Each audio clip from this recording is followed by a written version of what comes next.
నన్నే పిలిచాడు. ఆ ఉప్పాడలో పెద్ద పెద్ద ఎన్ని ఆమోస్ గారని, కృపావరం గారని పెద్ద పెద్ద దైవజనులు ఉన్నారు. కానీ ఎక్కడి నుంచి నన్ను పిలిచాడు.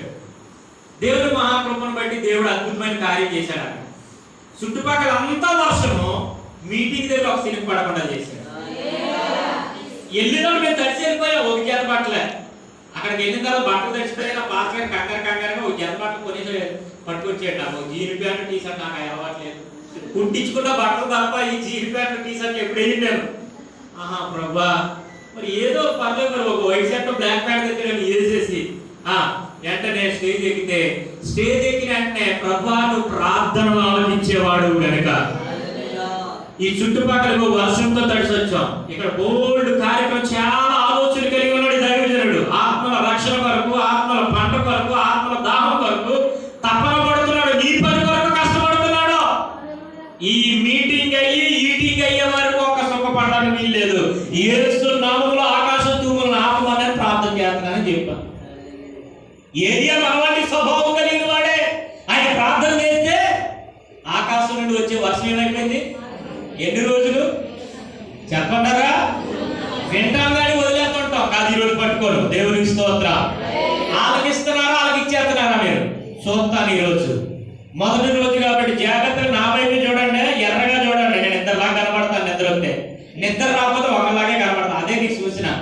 ఇద్దరులాగా ఎప్పుడైతే కనబడ్డానో బయటకు పోయి మొఖాన్ని నీళ్ళు కొట్టి మళ్ళీ పైన శక్తితో చేసుకుని వచ్చి కూర్చోడమే. దేవునికి స్తోత్రం. అంతేగాని అలా ముగ్గురు వచ్చేసారండి, మెడ మీద కూర్చున్నారండి, నన్ను కునుకమని ఒకరంటున్నారండి, ఊగమని ఒక్కొక్కరు అంటున్నారండి, జోలపాటు పాడతానని ఒక్కొక్క అంటుందంటే మాత్రం వాక్యం ఏమి నీకు ఉపయోగపడదు. దేవునికి స్తోత్రం. పరిశుద్ధ గ్రంథమైన బైబిల్లోనికి వెళ్దాము. దేవుని యొక్క వాక్యమును ఒక్క మాటని జ్ఞాపకం చేసుకుందాం. తీయండి. కీర్తనల గ్రంథము 34వ దావీదు కీర్తన 19వ చరణం. ఎప్పుడు కూడా కీర్తనలు చదివేటప్పుడు అధ్యాయాలను పలకండి. ఏంటవి? పాటలు. బైబిల్లో ఉన్నవన్నీ ఏంటండి? పాటలు. కాబట్టి అధ్యాయం అనే మాట పలకూడదు, మిగతా అన్ని పలకండి. వచనాలను పలకూడదు, చరణాలను పలకాలి. పాటకి చరణాలు ఉంటాయి కానీ వచనాలు ఉండవు. దేవుని స్తోత్రం. తీసారా? 34వ దావీదు కీర్తన 19వ చరణం. నీతిమంతునికి కలుగు ఆపదములు అనేకమైనవి, వాటి అన్నిటిలో నుండి యెహోవా వారిని విడిపించును. దేవుని స్తోత్రం చెప్తాం. హల్లెలూయా, హల్లెలూయా, హల్లెలూయా. అందరూ పైకి ఎత్తారు తలలు. దేవునికి స్తోత్రం. చప్పట్లు కొడుతూ చెప్పండి ఒకసారి. హల్లెలూయా. ప్రభువునందు ప్రియమైన దేవుని బిడ్డలారా, ఈ రాత్రికాల సమయంలో మీకు కలిగే ఆపదలు చాలా ఉన్నాయంట, అనేకమైనవి. ఇది అదే చెప్పలేదు, చాలా ఉన్నాయి. ఏ బాధ లేదండి, ఏ ఆపద లేదండి అన్న వాళ్ళు ఎవరన్నా చెయ్యగలరా? ప్రతి మనిషిలో, ప్రతి ఇంట్లో ఏదో ఒక బాధ, ఏదో ఒక ఆపద ఉంటానే ఉంది. మన ఆపదలన్నీ కలుగుతున్నప్పుడు కూడా మనము నీతిమంతులుగా మార్చబడాలి. విశ్వాసిగానే ఉంటే మన ఆపదల నుండి ఒడ్డెక్కడం కష్టం, మన సమస్యల నుండి విడుదల పొందడం కష్టం, మన ప్రార్థనలు దేవుని దగ్గరికి వెళ్ళవు. ఎలా ఉండాలి? విశ్వాసి ఏమవ్వాలంటే మార్పు చెందాలి. హల్లెలూయా. ఎలా మార్పు చెందాలి అంటే, డాక్టర్ గారు ఉన్నారు ఇక్కడ. చాలా నేను 2-3 సార్లు చూశాను అయ్యగారు. అక్కడ ఒక సమాధి కార్యక్రమం జరుగుతున్నప్పుడు వచ్చి నా పక్కనే కూర్చున్నాను. చాలా చక్కని ప్రార్థన కూడా చేశారు అక్కడ, నేను చూశాను.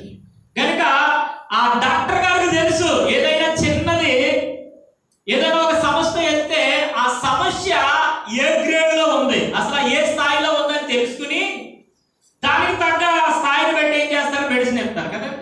అలా కాకుండా దాని స్థాయి ఏమో తక్కువ, ఈయన ఇచ్చే దోష ఎక్కువ ఇచ్చాడంటే ఏమవుతుందండి? కొన్నాళ్ళకి ముందైతే ఉన్నాళ్ళు ఊడిపోదు. దేవుడి స్తోత్రం చెప్పాలి.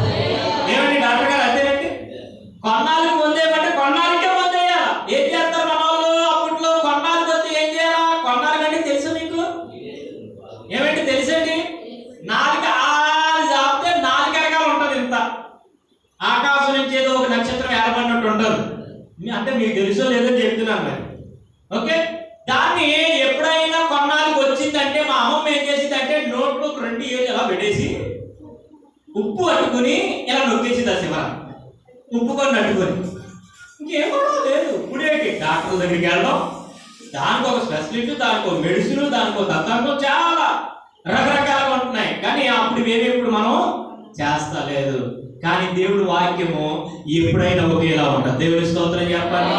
మనము మారినా, మన వైద్యం మారినా, మన ప్రవర్తన మారినా, మన పద్ధతులు మార్చేసుకున్న దేవుడి ప్రేమ మాత్రం మారదు. ఆయన చేసే కార్యాలు మారవు, ఎప్పుడు ఒకేలా జరుగుతాయి. మనం మారిపోతున్నాం. విశ్వాస జీవితంలో వచ్చి ఎదుగవలసినటువంటి మనము, నీతిమంతులుగా మార్చబడవలసినటువంటి మనము, మన ఆపదలన్నీ కూడా ఆయన నెరవేర్చి తీరుస్తాడంట. మన పరిస్థితులన్నిటి నుండి వడ్డెక్కించే దేవుని దగ్గరికి మనం ఎలా రాలేకపోతున్నాం అంటే ప్రార్థనా పూర్వకంగా రాలేకపోతున్నాం. ప్రార్థనా పూర్వకంగా మనం వస్తే ఈ రోజు ప్రార్థన అంటే నిన్న సిద్ధపడతాం. దేవునికి స్తోత్రం చెప్పండి. ఎప్పుడు సిద్ధపడతామండి?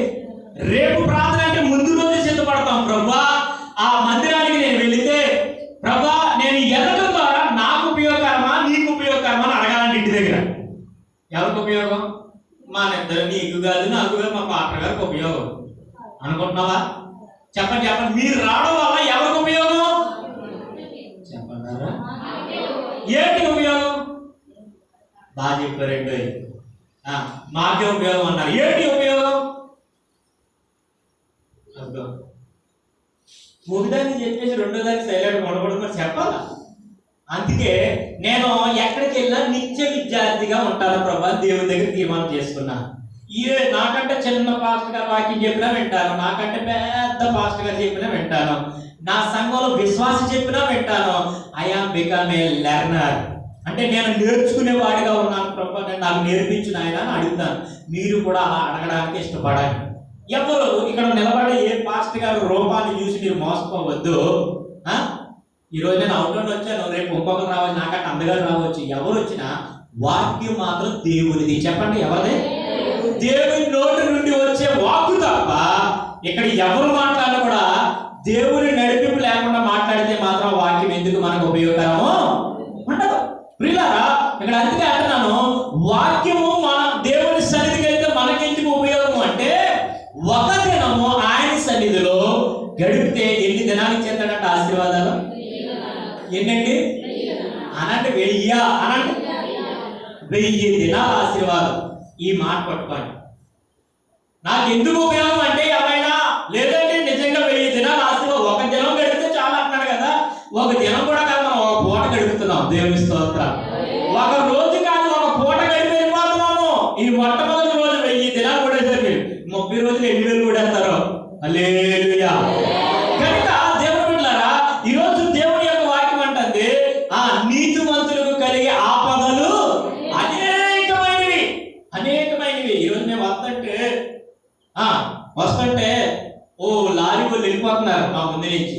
వెళ్ళిపోతుంటే మాకు బళ్ళు కనపడతలేదు. బండి ఆపేద్దామంటే వెనకాల గుద్దేస్తాడు, వెనకాల గుద్దేస్తాడు మధ్యలో ఆపేస్తే. అలాగే ముందుకెళ్దామంటే పొగ పొగ పొగ పొగ, అది బుగ్గు రెగిసిపోతుంది. రోడ్లో వేస్తున్నారు, ఈ బ్రిడ్జిలు వేస్తున్నారు, భయంకరమైన బుగ్గులు వెళ్ళిపోతుంది. ఏం చేయాలో నాకు అర్థం అవ్వలేదు. నేను ప్రతిదీ కూడా దేవుడిని అడుగుతాను. ఏ టైంలో ఏం కావాల్సిన lord what I will do అని అడుగుతాను. యేసయ్యా నేను ఏం చేయాలి ప్రభా, నేను ఏం చేయాలా? నీ రాకపోకలేదు యెహోవా నిన్ను కాపాడని వాగ్దానం చేశావు కదా, సిరుకు మధ్య నేను తప్పిస్తానన్నావు కదా, ఏం చేయాలని ప్రతిదీ ప్రార్థనే. ప్రార్థనకి బండి మీద ఎత్తు ప్రార్థన చేస్తుంటే కాలజోడెట్టు అన్నాడు దేవుడు. ఏ జోడెట్టమన్నాడు? కాలజోడెట్టమన్నాడు. ప్రభా ఓకే కానీ వెంటనే తీశాను. రాత్రులు పొగలు ఒకేలా కనబడే కాలజోడు ఇచ్చాడు దేవుడు నాకు. అక్కడ కొనిచ్చాడు. మరి ఏం చేస్తావు, నువ్వు చాలా తిరుగుతావు కదయ్యా, నాకు సైట్ లేదండి అన్నాను కలజోడు ఇస్తే. నాకు కొన్ని బాగా కనబడుతున్నాయండి, నా సేంపుల్ అండి, ఎక్కడ ఉన్నామో చూస్తానండి, చీకట్లో కూడా చాలా బాగా కనబడతాయండి అయ్యారు, నాకు అలాంటిది ఏం లేదండి. దీనివల్ల నీ ప్రయాణం ఉపయోగపడుతుంది. పట్టేది నీకోసం కొని అనుకో, దైవజనుడికి ఏదో ఒక వస్తువు ఇవ్వాలని నేను ఇచ్చానయ్యా, పట్టుకెళ్ళి ఆ దైవజనుడు దేవుడు దీవించిందిగా. ఇప్పుడు ఉపయోగపడ్డదా నాకు? అలాగా దేవుని కొరకు ప్రార్థన ఒకటే చేయడం కాదు. ఆపదల నుండి మనం నీతిమంతులుగా తప్పించబడాలి అంటే దేవుని కొరకు ప్రార్థన ఒకటే కాదు, పని కూడా మనం చేయాలి. దేవుని స్తోత్రం. హల్లెలూయా, హల్లెలూయా. నేను పెడతాను అన్నాను ఉపవాస ప్రార్థనలు. మేము 7 నెలలు పెడతాం, 3 రోజులే పెడతాం, 30 రోజులు మేము పెట్టే ఓపుగా లేదు. ఒకవేళ పెట్టినా మా భక్తులు రారు. కంపెనీలు, ఓటీలు, డ్యూటీలు, పొలం పనులు అంటారు, బాబులు అంటారు, సెరుగు తీతలు అంటారు, సెరుగు మీద తొక్క రెలాలు అంటారు, సెరుగు రెలాలు అంటారు, రకరకాల పనులు చెప్తారు. కనుక వాళ్ళని ఇబ్బంది పెట్టడం. కనుక 3 రోజులే నెలలో, సంవత్సరానికి 7వ నెలలో 3 రోజులు మాత్రం పెడతాం. అయితే నేను అన్నాను, నేను మీటింగ్ పెడతాను, కానీ ఈటింగ్ సంగతి మీరే చూసుకోవాలంట. మీకు అర్థమైందా నా మాట? పాస్టర్ గారిగా మీటింగ్ నేను పెడతాను, నాకు ప్రేరేపణ వచ్చింది, కానీ మీటింగ్ నేను పెట్టను, నా విశ్వాసం పెడతానంటే నేను పెడతాను మీటింగ్ అని దేవుడిని అడిగాను. అయితే వాళ్ళే అడుగులు మంది దేవుడు మాట్లాడాడు, ఎవరు పెడతారు మీటింగ్ అని అడిగారు. అయ్యగారండి నేను ఒక 50 కేజీ రైస్ ఇచ్చేస్తానండి అన్నాడు. ఇంకొకటి అన్నాడు నేను టీవీ చేసేస్తానండి అన్నాడు. ఇంకొకటి అన్నాడు నేను మైక్ సెట్ వేస్తాను అన్నాడు. ఓయ్ బాబోయ్, అంటే నేను అడగక వాళ్ళే మా విశ్వాసం పేదోళ్ళు అన్నాను చెప్పు, వీళ్ళ ధర్మం అంతా హాస్పిటల్ పోసేస్తున్నారు ప్రభా. ఇక్కడి నుంచి నీ కోసం ఉపయోగిస్తే ఆ రోగాలు, బాధలు, ఆపదలు అన్ని వడ్డీకిచ్చేస్తా, వాళ్ళు నీతి బదులుగా మార్చేస్తాను అన్నావు కదా. ఈ మంచి ఆలోచించే ప్రభా నేను ప్రారంభించాను. 2 మీటింగ్లు అయితే 2 మీటింగ్లు వాళ్ళ మీటింగ్ పెట్టారు. దేవుని స్తోత్రం చేయాలి. హల్లెలూయా, హల్లెలూయా. ఒక దైవజనుడు వచ్చి వాక్యం చెప్తే ఆ వాక్యం చెప్పే వారికి కూడా తాంబూలం ఎవరిస్తారని అడిగాను. అయ్యారండి దానికైతే నేను రెడీ అండి, నేను ఎత్తానండి. కరోనాలో చచ్చిపోవలసినట్టు, కరోనాలో చచ్చిపోతే నా డబ్బు ఎందుకు బాగు చేయలేదు, డబ్బు అడిగే కట్టకి నెట్టి అయినా కూడా డాక్టర్ అన్నాడు నేను ఏమి చేయలేను అన్నాడు. నీ దేవుడికి ప్రార్థన చేసుకుని ఆ మంచు మీద ప్రార్థన చేస్తే మీరు వచ్చి ప్రార్థన నేను బతికానండి. ఆ ఫోన్లో ప్రార్థన చేయడం వల్ల అర్థం ఉందా? అలా కూడా ఏమన్నాడు, ఇప్పుడు మీటింగ్ వెళితే వచ్చే పాస్టర్ గారి కావాలకి నేనే ఎత్తాను. బాబు పెద్ద కోప ₹10 అని మీ పాస్టర్ గారికి ఇచ్చినట్టు ఇవ్వకూడదు. ఆయన ఇంటర్నేషనల్ స్పీకర్లు పిలిస్తే ఎవరు పిలిచినా ఆయన వచ్చాడు, అడుగు పెట్టాడంటే ఆశీర్వదించబడాలి. మీరు ఆయన అడుగు పెట్టాడంటే మీకు సంఘ క్షేమాభివృద్ధి కలగాలి, ఆయన అడుగు పెట్టాడంటే మీ బాధలు పోవాలి, ఆయన అడుగు పెట్టాడంటే మీ సమస్యలు తీరాలి. అలాంటి ధైర్యం పిలుస్తాను ఖచ్చితంగా. మరి ఆయనకి కొంచెం ఏముంటుంది, బొలుగు ఉంటుంది, కవర్లో పవర్ ఉండాలా. మరి ఆ పవర్ సంగతి నా దగ్గరికి వస్తే నేను చెప్తానని చెప్పేసి ప్రార్థన చేసి, ప్రభా ఆ దైవజనుడికి ఎంత పవర్ ఇవ్వాలో ఈ విశ్వాసంతో నువ్వే మాట్లాడని చెప్తాను కూర్చోబెట్టి. నాకు అర్థమైపోయిందండి, దేవుడు నాతో మాట్లాడాడు, ఒక సంఖ్య చెప్పాడు, ఇచ్చేస్తానండి. అలాగే నువ్వు డైరెక్ట్గా ఇవ్వడానికి వీళ్ళు త్రూదా స్థానిక దైవజనుడు ద్వారా వెళ్ళాలి. హల్లెలూయా, హల్లెలూయా, హల్లెలూయా. అర్థమవుతుందా మీకు? ప్రార్థన ఒకటి చేస్తే మన బాధలో ఏం చేయాలి? ప్రార్థనతో పాటు పని చేయాలి. ఏం పని? పథకం పన, కాల పన, ఉపాధి హామీ పన, బ్యాండ్ కుటుంబం పన, ఇలాంటి పనులు కాదు, దేవుని పని. దేవుని కొరకు నువ్వు కష్టపడితే నీ కష్టాన్ని ఉంచుకునే దేవుడు కాదు. కాదే ఎంతనే రాకపోవచ్చు, కానీ వడ్డీ పెట్టి ఒడిలో తీసే దేవుడు ఆయన. చప్పకూడదు, దేవుని స్తోత్రం చేసుకోవాలి. హల్లెలూయా, హల్లెలూయా. 2వ మాటలోకి వెళ్ళిపోతున్నాను నేను. ప్రార్థన చెప్పండి ఏంటి? ప్రార్థన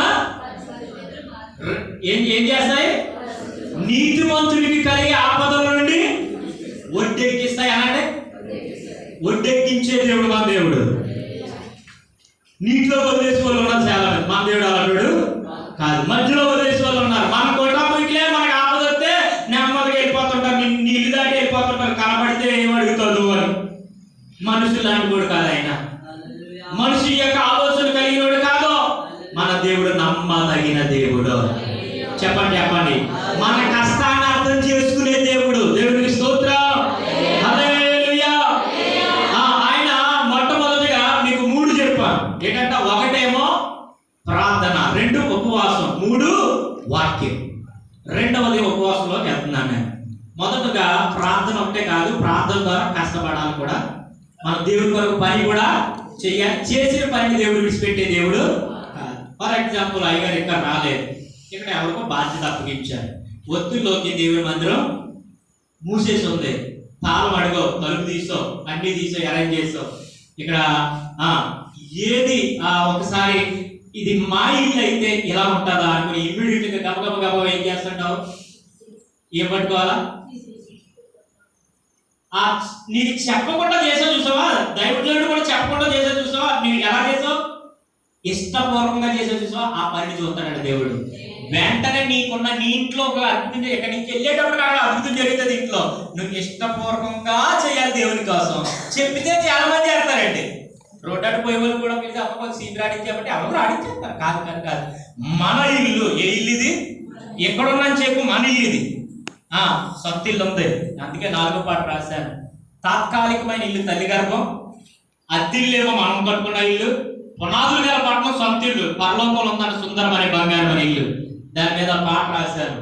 దేవుని చిత్తమైతే లాస్ట్ లో దాన్ని అందుకుంటాం. దేవుని స్తోత్రం చెప్పండి. హల్లెలూయా. అందరూ బాగా కూర్చోండి, స్టెప్ తీయకండి. కింద కూర్చోలేకపోతే చైర్ మీదకి వెళ్ళి కూర్చోండి. దేవుడి సన్నిధిలోనంట నువ్వు కూర్చుండుట, నువ్వు లేచుట, నువ్వు మాట్లాడుట అన్ని కూడా ఆయన సూచించున్న దేవుడు. ఇందాక ఎవరు ప్రార్థన చేశారు, నువ్వు సూచించున్న దేవుడు నాయన. అదిగో అదిగో అదిగో మందిరానికి ఆటంకకుండా ఆ వ్యక్తులు నేతృత్వం దించేస్తున్నాను ఎక్కడ అంటుంది. నిజమే, మనం అలా అధికారంతో చెయ్యాలి ప్రార్థన. మన ప్రార్థన ఏమైపోయి ధూపం వల్లే మారిపోయి నైవేద్యం